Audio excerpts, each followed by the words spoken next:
Assalamualaikum warahmatullahi wabarakatuh. Selamat pagi menjelang siang.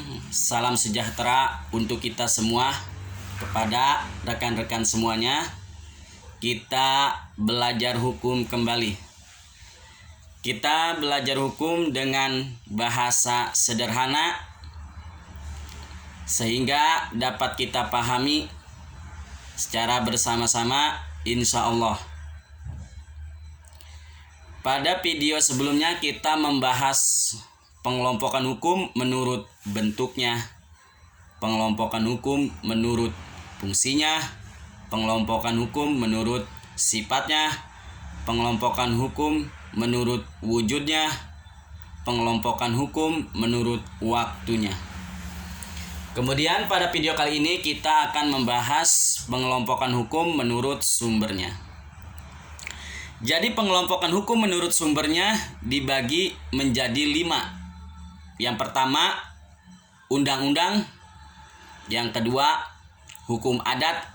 Yang ketiga, traktat. Yang keempat, jurisprudensi. Dan yang kelima, doktrin. Jadi kita akan bahas satu persatu macam-macam daripada sumber hukum menurut sumbernya. Yang pertama, undang-undang.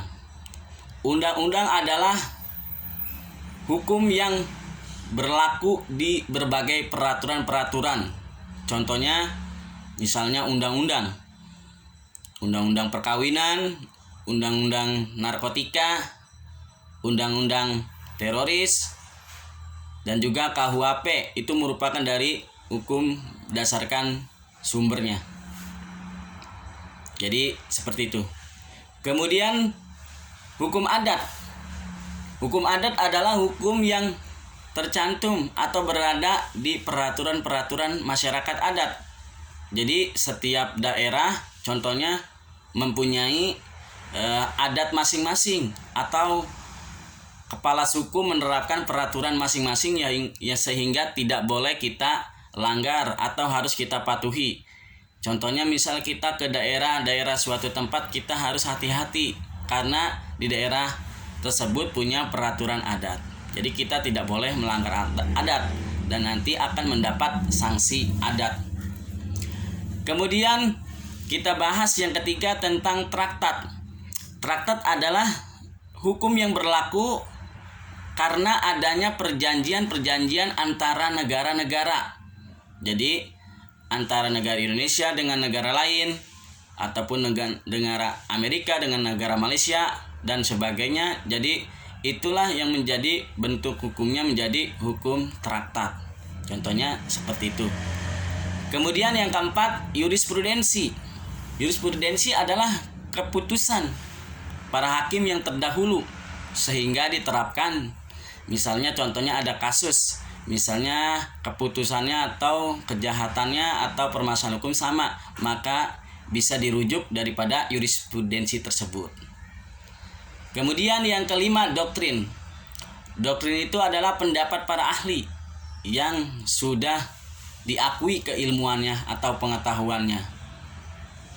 Contohnya misalnya dalam persidangan ada kasus pidana, maka ada pakar hukum atau ahli hukum pidana, misalnya tentang bagaimana caranya hukum pidana dilakukan, karena ada ahli pidananya. Kemudian juga ada ahli forensik, misalnya dari kedokteran forensik, nah itu menjadi bukti ahli. Nah itu disebut juga namanya doktrin. Jadi hukum terbentuk karena doktrin para ahli tersebut. Jadi sampai di situ pengelompokan hukum menurut sumbernya.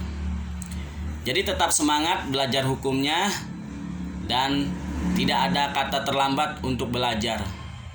Jadi kita harus belajar juga. Jangan awam-awam banget sama hukum.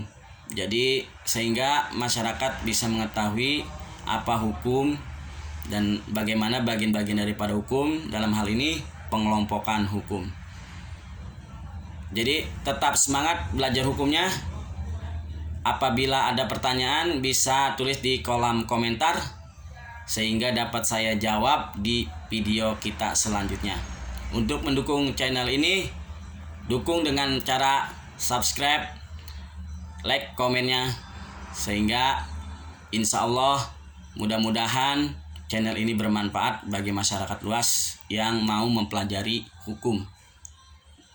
Secara bertahap kita pelajari hukum-hukum yang ada di Indonesia. Saya tutup dengan Assalamualaikum warahmatullahi wabarakatuh. Bye-bye.